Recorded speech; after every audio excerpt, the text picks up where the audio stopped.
Hello and welcome to the SimScale webinar on modeling microclimates, design, engineering and sustainability. My name is Dr. Nagman Khan. I'm delighted to welcome you to today's event. I'd like to quickly introduce SimScale. We are a German software company headquartered in Munich with offices in Boston and New York, and we have created the world's first SaaS engineering simulation platform.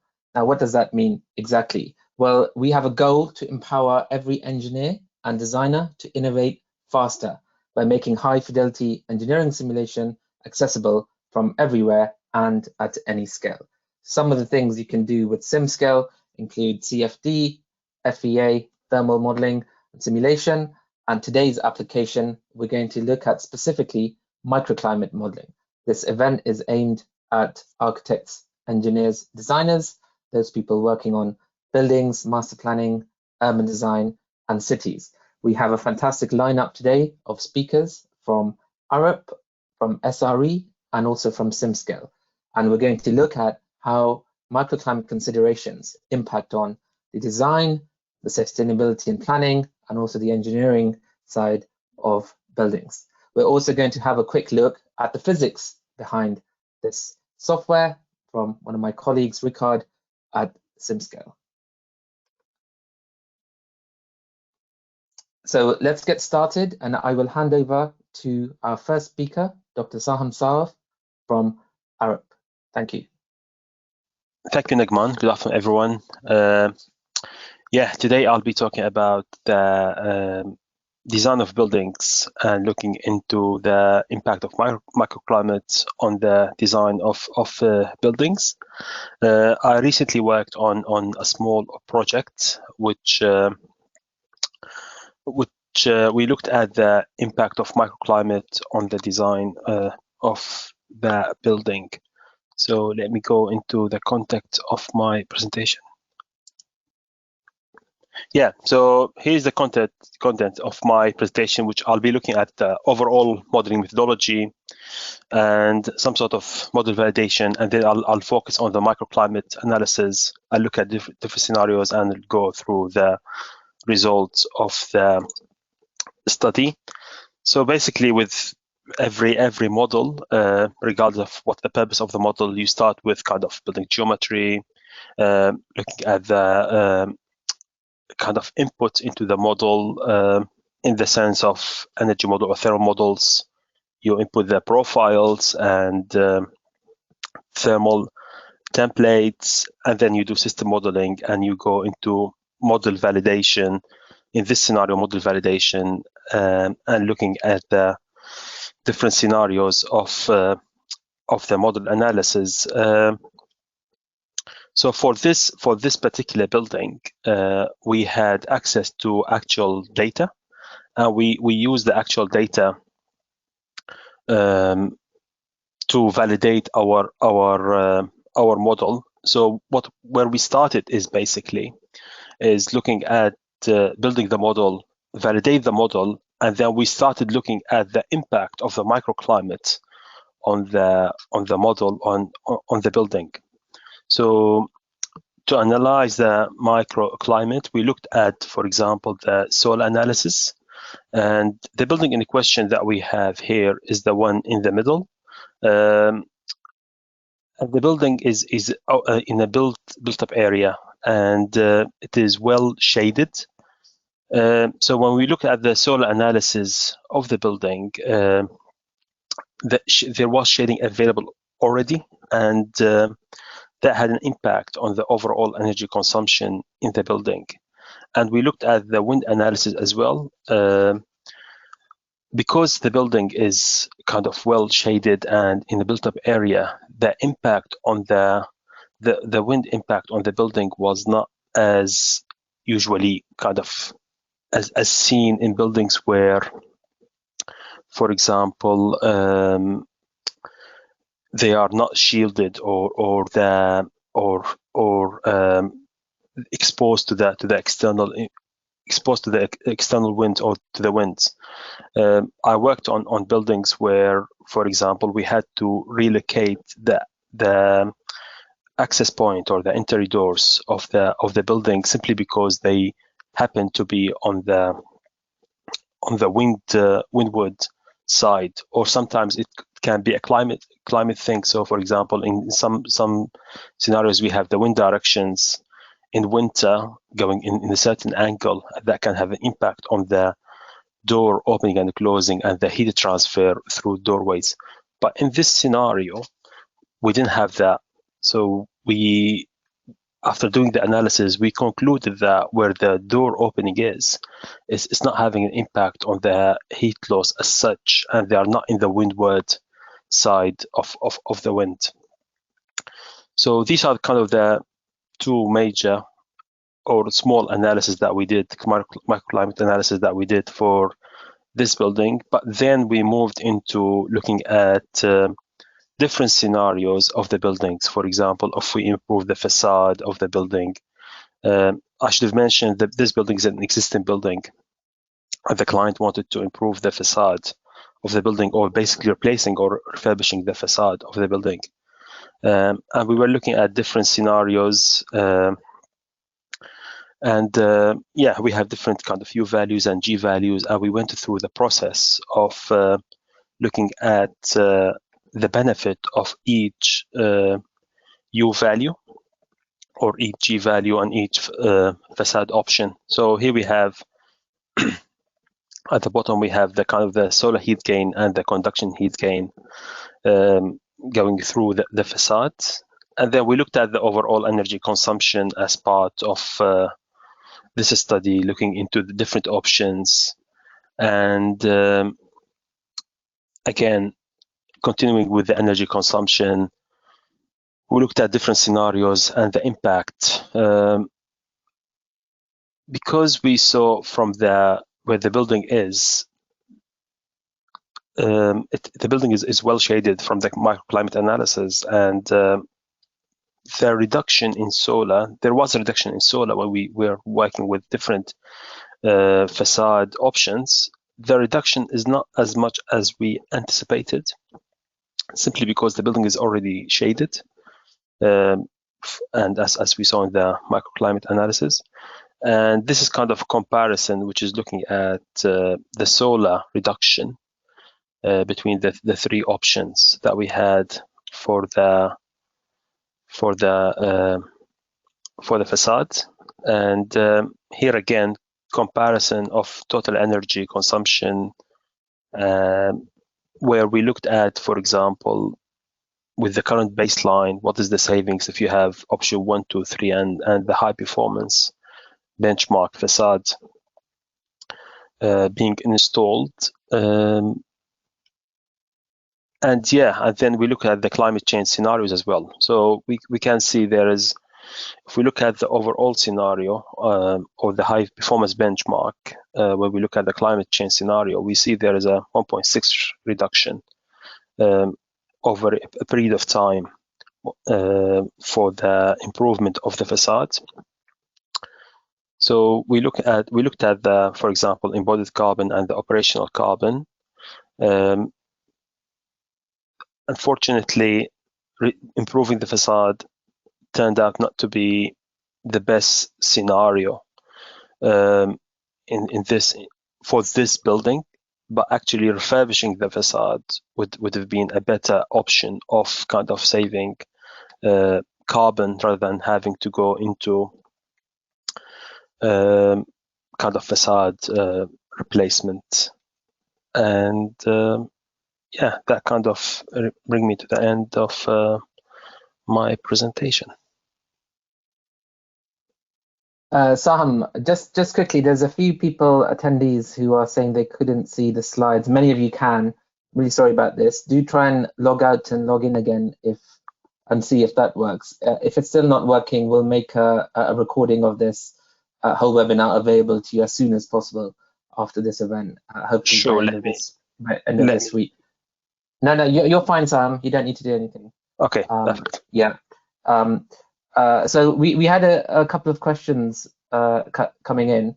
So Saham, I think people are wanting to know, if you just go back to some of the key slides, what kind of microclimate assessment do you do as standard on a project on a project like this, and what impact would, for example, how would you couple the external environment with the internal environment a bit more? You're talking about facades and HVAC and stuff.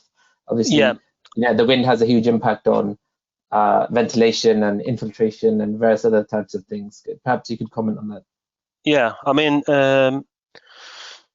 this particular project, we had then kind of some tools that we used, which we were looking at solar, for example, and wind. That the team that did some of the analysis are not within my team, but sometimes they use external software packages. Sometimes they use in-house software packages. I mean, there are these days there are software packages available, for example, SemiScale, which you can do these analysis. So yeah, it's a combination of packages. It's not just one package which we did all those analysis. Okay, great. And yeah, what types of analysis would you do on a project like this, for example? Is it because there's so many different types of microclimate analysis? I mean, there's on this one, yeah. on this one in particular, we did the solar and the wind, which is kind of looking at the for the wind. We were kind of it's in a built-up area, but we wanted to look at the where you have the doorway. Sometimes, because this is kind of the main point of access to the building, and if you are in the windward side, that means you are exposing your building into wind. I know we worked on some projects where we had to relocate the opening simply because to avoid that windward side impact in winter, for example. Okay, great. We have a question here asking, is it commercially viable to have a payback of 103 years? This is one of the reasons why the client decided they are not going to be replacing the facade, but instead refurbishing the facade. And this is where we come to the impact of tools. These days we have tools which enable us to understand the impact and see the benefit. I mean, maybe 10, 15 years ago, if someone didn't have those tools and the analysis, they would have gone and just replaced the facade. But in this scenario, we can see clearly what's happening. And again, this is particular to this building, because this building is a mixed-use building. Yeah, absolutely. Makes sense. So, Saham, there's more questions coming, but I'd like to move on to the next speaker, and we'll take some more at the end, so please stick around. In particular, there's two questions about incorporating weather data in SimScale, and also advantages and disadvantages of using several software tools, which we'll cover at the end. And I know my colleague Ricard, he's going to cover some of that in his presentation as well. So Sam, thank you. And let's switch to our next presenter, Nikolaos, who is environmental designer and building physicist at SRE. Hello, Nikolaos. Good afternoon. Thank you, Naham. And good afternoon all. My name is Nikolaos. First of all, can you see my screen? Yes, we can see it. Yeah. Great, thank you. So my name is Nikolaos. I'm a building physics engineer with more than 15 years of experience in this field, and I lead the building physics team in SRE. So wind microclimate assessments is about understanding the wind conditions around buildings caused by a new development and their impacts, of course, on people. Why do we do wind studies? One of the main reasons is to create great places for people to use, especially in the public realm. And of course, existing and future residents, they all want to live in a comfortable and safe wind environment. In UK, one of the most popular standard, at least in UK, is the Lawson Comfort and Safe standard. The great thing about this standard is that it associates wind speed with activities, so it is more understandable. This standard has 5 categories for comforts, from sitting to uncomfortable, and 2 safety, which you can see at the bottom. For planning applications, but also in order to have a better understanding of the wind environment around buildings, usually we need to assess the following scenarios. Existing sites, our existing building on site, in this model with purple color. with the existing surrounding building environment, the proposed site with the new proposed building and the existing surrounding buildings, and the proposed scenario with future surrounding buildings. If we identify in one of the last two scenarios uncomfortable and unsafe wind conditions at pedestrian level, terraces or balconies, then we need to propose mitigation measures, run some workshops with the design team, and run a fourth scenario with the agreed mitigation measures.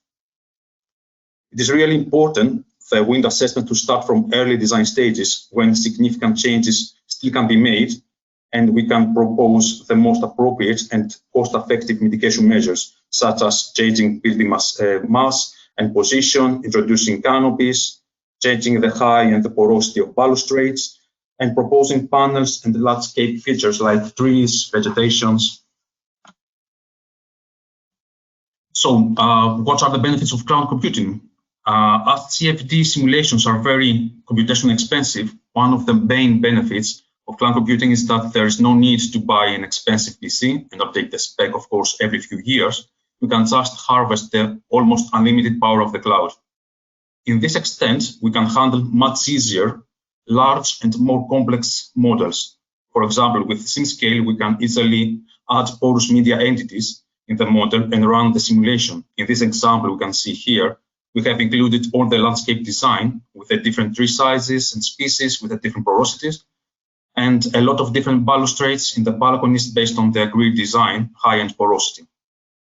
Another benefit that I have found using SimScale is the simulation time. Of course, it depends on the complexity of the model and the project, but in SimScale with the LBM Transcend Solver, the use of GPUs rather than CPUs can reduce the simulation time from days to hours. Usually, in just few hours, we can have all the results that we need. In this example, we can see transient wind maps 1.5 above ground at the pedestrian level from a southwest wind direction, which is the predominant wind directions in places near London. And for this example, we run 12 wind directions in around 6 hours. Another benefit, of course, is the highly automated processes, which they reduce the modeling and mainly the post-processing time. In this site, we run 16 wind directions and we interpolate the results with weather statistics from 15 years weather measurements from the nearby airport. And from this analysis, we calculate in a few just seconds the loss on comfort and safe maps. Here we can see the annual comfort results for 3 scenarios. And of course, we can have the interpolated results in any number of surfaces or areas we requested. In this example, again, we, with a click of a button, we calculate the results in more than 400 surfaces. So all these benefits can definitely make our life easier, reduce cost and time from unnecessary repetitive processes, and give us more time to create great places for people to use. Thank you, and I hope that you find this brief presentation useful. Thank you. Niklas, thank you. Please do keep your questions coming via the questions pane in GoToWebinar. Niklas, perhaps if you could just scroll back to a couple of slides. It's interesting what you were saying about proposed versus, you had animation there about existing, proposed, and with future buildings. Here, exactly this one. What do the planning authorities, obviously planning is a complex process, right? And having the tool at the right time to do the right type of analysis is absolutely critical. What kind of things do the planning authorities look for in terms of when you submit these kind of simulations and calculations? Is it meeting all of their requirements? We need to meet actually the loss on comfort and safe criteria. Mainly, you're interested in summer and winter time. In summer, because it's the period of the time that you can use most of the outdoor spaces and balconies and terraces. And winter time, because usually you have the windiest conditions. Exactly. Yeah, absolutely. Niklas, there's a question from Farah about 3D software, 3D modeling, right? So what kind of software do you use? And in general, maybe Ricard can touch on this as well, to import the models and the context as well into SimScale. We're using a lot of different softwares. Actually two, our main softwares is SketchUp and Rhino. But I know that SimScale can actually handle quite a lot of different file formats. With Rhino 3ds file format, I never had any issue. Great. Ricard, is there anything you want to add about types of 3D geometry that can be imported into SimScale for this type of analysis? No, I think Rhino is one of the most popular CAD formats that we use. Revit is also often used. There's also other proprietary file formats that we allow. In the end, we can also use neutral file formats up to the level of simple STL files, which you can basically export from any CAD tool. Yeah. Great. And another question, maybe Ricard, you want to take this one, is about turbulence models. What kind of turbulence models are being used in SimScale? It's a question from Daniel. That's depending on the application. In this case, we're speaking about pedestrian wind comfort. There we use detached eddy turbulence model based on K omega SST. So that's the one that is used here. We have a more comprehensive analysis type, also based on the lattice-Boltzmann method, where you can also choose pure LDS models. And then, of course, we have also other simulation types, for example, based on OpenFOAM, where you can use a variety of different runs-based turbulence models as well. Great. Thank you. And Niklaus, we're going to take some more questions for you towards the end. Thank you so much for your presentation. Thank you. And there's another question about, can you output Dawson criteria in graphs and charts? And it's probably a good segue for Ricard's presentation. So Ricard, I'm going to hand over to you for your presentation.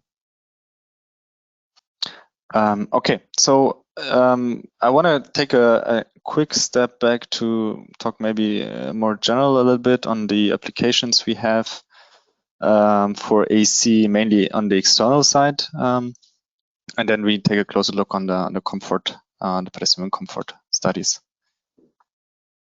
So if we look at AC external, as said, basically on the top left, we can see that one of the major analysis types that we've been using here is the pedestrian wind comfort analysis. So that's a very dedicated analysis type that has a streamlined workflow, and in the end, the results of the simulation are already the statistical data, and what we have just seen from Nikos, the pedestrian comfort levels according to, for example, the Lawson scale or the Dutch standard NEN 8100 and others as well. As we've also seen that we can in these studies use as well vegetation modeling based on porous media and surface roughnesses in the simulation domain. And maybe what we can see very well on the top right side is that the solver that we're using for these kind of applications is inherently transient. So we can capture effects that are beyond the mean velocity that give us also insights into the turbulent behavior of the wind between buildings, behind buildings, and in the wake region as well. Obviously, the solver itself generates colorful pictures, right, as we can see. But what is important is that whatever solver or technology we use, there's some baseline validation done on it, right? That we can trust the results we see. There's just a few examples on the bottom row where we have validations on the urban wind analysis in a built-up environment. This is the one AIJ example. I have some more slides later on that. On the top row in the middle, there's a facade pressure validation case, so we can basically evaluate accurately the pressure coefficients on the facade side, which can also be used then as a connected step to put this or feed this back into building energy modeling and have a more accurate prediction on the HVAC design and energy loss based on accurate evaluation of the surface pressures around the building. That takes also into account, we don't see this on this validation case, but obviously the surrounding buildings have a strong effect on the mean pressure values on the building itself. So we can take this into account in our analysis and have a very accurate representation on the surface pressures. Yeah, beyond the pure wind analysis, is a topic that is coming up more and more, and also in the times of climate change, where people are more aware that this is something that is more or less unavoidable, and we want to be prepared how our cities will look in the future and are still livable then. Thermal comfort and heat island effects are of a strong focus these days. So what we have also enabled, and we'll have a dedicated webinar on this in a week from today, is the outdoor thermal comfort. So we take into account not only the wind effects, but also, especially in summer times, the pedestrian comfort is not only influenced by the wind itself, but also by solar radiation and thermal effects that are present in the cities. So we want to ensure that people are living in urban places that are comfortable and they can enjoy themselves there, that are safe, and temperature is a big aspect there, right? So we're gonna have heat waves in the summer, which you want to try to avoid, basically directly on the level of the building envelope, and try to mitigate extreme conditions when it's possible. And yeah, not only engineers and architects and designers have recently put more focus into these analysis, but it's rather the other way around, that the municipalities have put a more rigorous requirements and put them in writing on how engineering studies need to be conducted whenever microclimate studies are required. So in one very famous example, and one of the first of its kind, is the City of London microclimate guidelines. And the beauty of it is it sets very clear requirements on quality and assessment type that has to be done on any new development, now specifically in the City of London. So based on the building height and the surroundings, either a desk study is fine, or CFD is optional, or either for very large buildings, CFD and wind tunnel studies are required to predict the microclimate behavior or impact on the new these new developments for the city itself. And others are following. So London is the first in the UK. There's also Bristol, Leeds, Birmingham following with very similar guidelines.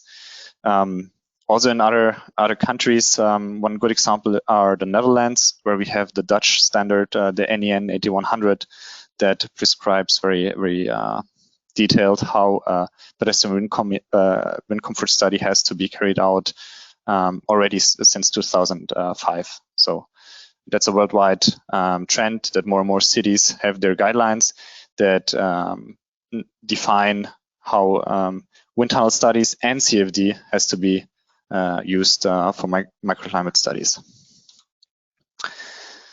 Yeah, and now more in particular, what is the benefits that we are offering in this context for users that conduct microclimate studies? First of all, robustness is an important topic, as we see here on the right. This is the area around the Shard in London. Cities are typically very complex environments with lots of buildings, different shapes, very high detail that needs to be handled for the CFD analysis and also for the solar. So CAD preparation is usually a big effort for engineers that they need to do before they can even run any study. So that's why we were focusing our development on the new solver type, on the lattice-Boltzmann methodology, because it's very robust with respect to geometry. So the resolution of the geometry is not necessarily coupled to the resolution of the simulation. So you can run also a very coarse study to get a first insight very early in the process, while having a highly detailed geometry model. Or you can also deal very gracefully with dirty CAD models, like self-intersection, models that are not clearly designed, that have small gaps, small overlaps. That's very robust to be handled on the Lattice-Boltzmann methodology. Another important step is the automation. As we've just heard, there's very rigorous definitions on how wind studies had to be carried out. And we took it as an opportunity to exactly implement these requirements into our workflow. So we have a very automated workflow with very little user interaction needed. But behind the scenes, we incorporate all the requirements that come from these different standards with respect to, for example, the wind data that is to be used, the sizing of the domain, the incoming boundary layer profiles, and so on. Yeah, we touched on that as well. Accuracy is definitely a requirement. Otherwise, there's no value in running any simulations. We have shown this and showed later on some examples. And what we have also heard just now, speed is also of importance. So the earlier in the design process we are, the more it's crucial that we can have fast turnaround time, so we can iterate very often on an existing building design and find a good solution without a lot of time-consuming iterations in between. Now going to validation. So there exists a lot of validation cases out there, and this is, as said, the basis of any analysis to be done. We took here an example on the AJ cases from the Architecture Institute of Japan that have published more than a dozen of different cases from very simple to very complex urban environments with wind data measurements. So we have been carrying out tests on all of these cases, and we have published them also on our website. And one aspect that I want to mention here is that often you can reach accurate results with a variety of different methods and tools for these models. But what's important is that this is embedded in a workflow where you can be confident that you can repeat accurate results that are not very specific to a specific case that you're trying to solve. So that's why, again, we put a lot of effort into the workflow itself, that it's highly automated, but it can be adjusted based on the needs. So as an expert user, I can go in and define more details in the analysis and adjust them to my needs. But even as a user without that much experience, I get an environment that already puts the core aspects of the simulations according to best practices. Yeah, here's just an example of the couple of cases that you can see on the website. And you can also have a look at the cases itself and interactively look at the results. Yeah, here what we see is a top view on AJ case E, that is a simplified urban environment with one larger block in the middle. And we see here the correlation of results from the wind tunnel experiments against the results that we got with our LBM solution. And as you can see, we're clearly following the trend on all of the measurement points, and also the Pearson coefficient that measures the correlation between the measurements in the wind tunnel and the CFD analysis is pretty high.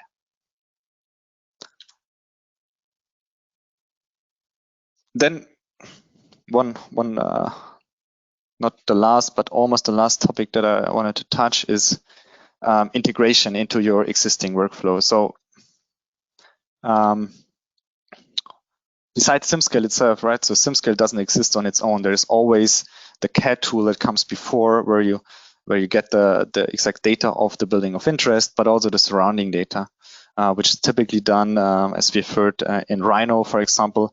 And there's also something that is usually done afterwards that is custom to any company that runs these studies, right? Usually you have your very dedicated post-processing screenshots that you want to do. You want to add your logos, maybe add an automatic PDF report.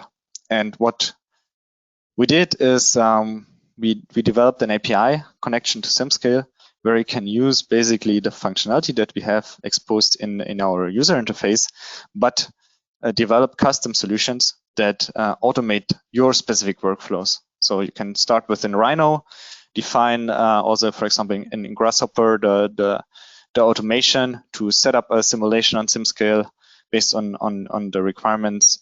Maybe you have specific IP in-house that you have developed over years, how to model specific situations. You can use that to derive an optimal setup, run the analysis, use the cloud computation power that we offer, and then load back in the results that you need to do further post-processing and, for example, report automation.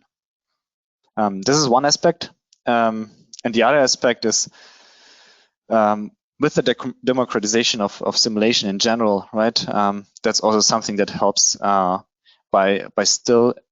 enabling more people to use simulation, but still have an overview or have a basically guidelines and guardrails for people using simulation. So typically what we see in the top row is a workflow where we have a designer, engineer, architect that do their specific part of the modelization workflow.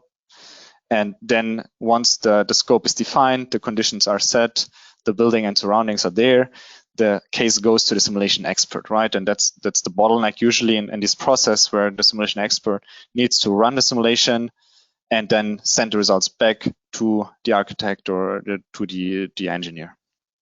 What we do with the API workflows and the workflows that we add on top of it is that the simulation expert is acting as an enabler. So he creates the specific workflows for his architects, for example, that they can use with specific inputs that he defines and specific bounds where they can act very freely in, and that they can iterate very quickly on their designs, while the simulation expert can still have the overview on what is actually done and what is possible with the tool and what shouldn't be possible.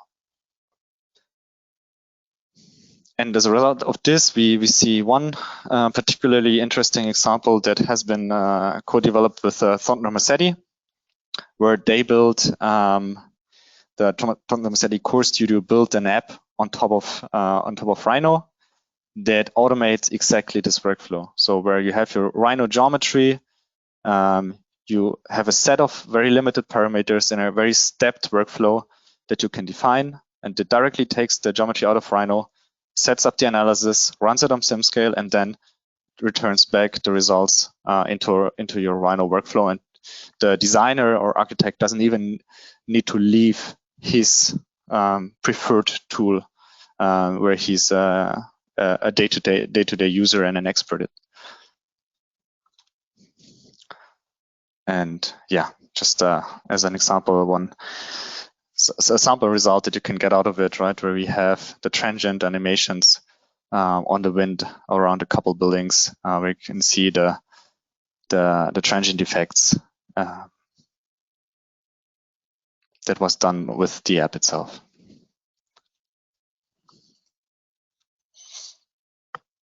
And just taking a couple minutes on upcoming features. One of it has been already released, which is the seasonal data. We have talked about this earlier, that usually the comfort criteria are designed for an overall year, but we are interested in specific seasons because they have usually a very different set of activities that are expected on the outside areas. So in summer, there's usually different activities than in winter.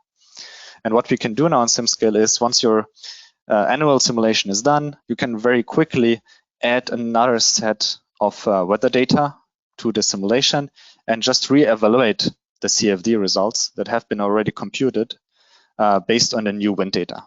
So that makes it a lot faster to just add evaluations on different seasons. Maybe also add one on a scenario how the climate is expected to be in 2050, 2060, that the environment is still safe at this time. And the compute costs are obviously much less than running the complete simulation again from scratch. So that's a feature that we have just recently released. It's been very well received by our customers. Another interesting topic is gust equivalent mean evaluation. So usually the wind comfort criteria are based on mean velocities. So basically we're looking at the wind that flows transiently over a specific area, but then we take out the average and say, okay, now we're just evaluating our wind criteria based on the average wind speed. That is fine in most situations, but sometimes you have effects, very transient effects, especially for safety considerations that you want to include, right? So specifically for rare events, you want to also look at the peak velocities that happen during a specific time frame. For example, when you cross a road with your bike and there's a wind gust happening, maybe just very rarely. If you look at the average speed, you wouldn't see this at all. The average speed would be very low, but still a gust can have dangerously high wind accelerations, which could harm people on their bikes crossing the road. So that's why we will also enable the evaluation on the wind comfort criteria based on the gust equivalent mean. So basically you take the variation of the wind speed, the variance, and add it to the mean wind speed to get a gust equivalent mean. This is also set out in the City of London wind comfort criteria as well. And with this gust equivalent mean, you do the same evaluation as you do with the mean wind speed, and in the end you take the worst condition of both, so the maximum of the mean wind speed and the gust equivalent mean. So this just adds more insights into the wind effects in the urban area. And as we just quickly touched, outdoor thermal comfort is a key topic for us that's coming up. Together with a partner, we are developing a solution that uses the pedestrian wind comfort results from SimScale and enhances it by adding solar radiation modeling and then computing thermal results, for example, UTCI on the overall year. So for every hour of the year, you can then evaluate the UTCI value for each and every location around your building of interest. Yeah, that's basically what I had prepared for today. I think that's great. We have some time for questions. Thank you, Ricard. That was a fantastic overview of the capabilities in SimScale and some of the background science and physics as well. We have some questions coming in. I hope Saham and Nicholas are still here. Before we take the questions, I just wanted to direct you to some upcoming events. I've posted a link to these in the chat. Go to webinar. The first one is we have a simulating outdoor comfort white paper, which is available on our website. But more importantly than that, next week on the 14th of July, we're doing this live demonstration on simulating outdoor thermal comfort, and we're going to be showing users how to use Grasshopper Ladybug with SimScale to calculate UTCI and output some of the visuals that Ricard was just showing you. So please do sign up for that. That's a free event next week. And then some of the new features Ricard just showed on advanced features of microclimate modeling. We're doing a demonstration of that. In practice, you'll get to see how they work on the 4th of August. And then we have a more detailed webinar coming up again in August on design using Grasshopper and simulate with SimScale. So this is one of our product managers for the API, Antal. He's going to demonstrate how to actually use the SimScale API, connect it with Grasshopper and various third-party tools, to use the features in Grasshopper that you like using and use the simulation features in SimScale on the cloud. That's going to be a fantastic demonstration as well. And of course, if you want to get started with using SimScale, the link there, please use that, simscale.com, sign up or get in touch with us and we'll be able to set you up. Okay, fantastic. Thank you so much for your questions. We still have time. Please keep posting your questions. So we have a few questions here. Some are very specific, some are intended for I think, the whole panel. So let's maybe take the very specific ones first. So maybe, Ricard, this is for you. We have a question about air pollution dispersion modeling. Is it possible to do that in SimScale?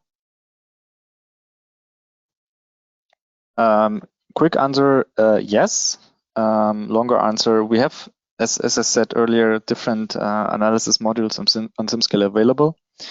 So on the generic incompressible CFD one that you can use for outdoor and also indoor analysis, and also for the convectivity transfer, you can add passive scalars and you can evaluate them. So for pollutant dispersal analysis. On the lattice Boltzmann method, that's a feature that we're looking into adding there as well.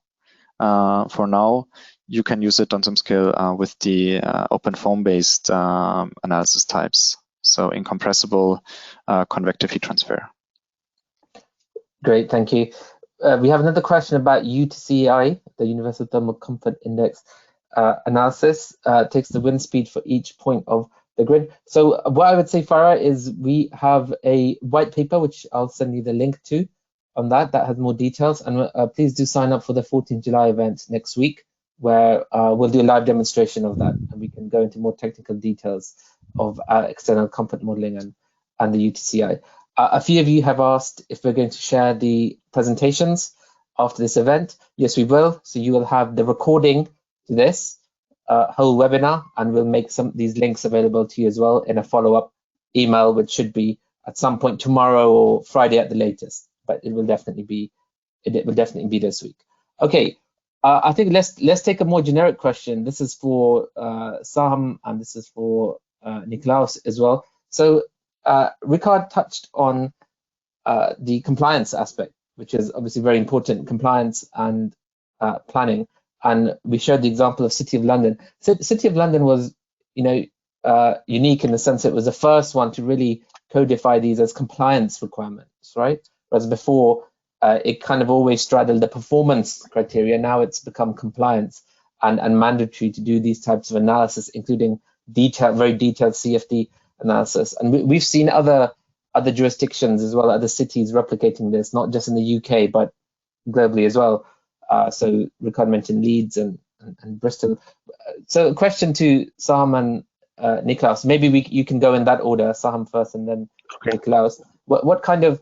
What are you seeing in the market? The compliance-driven market obviously is very important for driving these types of analysis and forcing people to consider the impacts of a changing climate. I mean, it's very important. Just look at what's happening, for example, in Canada right now, and other places of the world where it's becoming unbearable to even be outside, right? And even worse. Well, what are you seeing? Maybe first in London, in GLA in general, so bigger and broader than City of London. What do you see happening in the GLA, and in general, what's your outlook on that?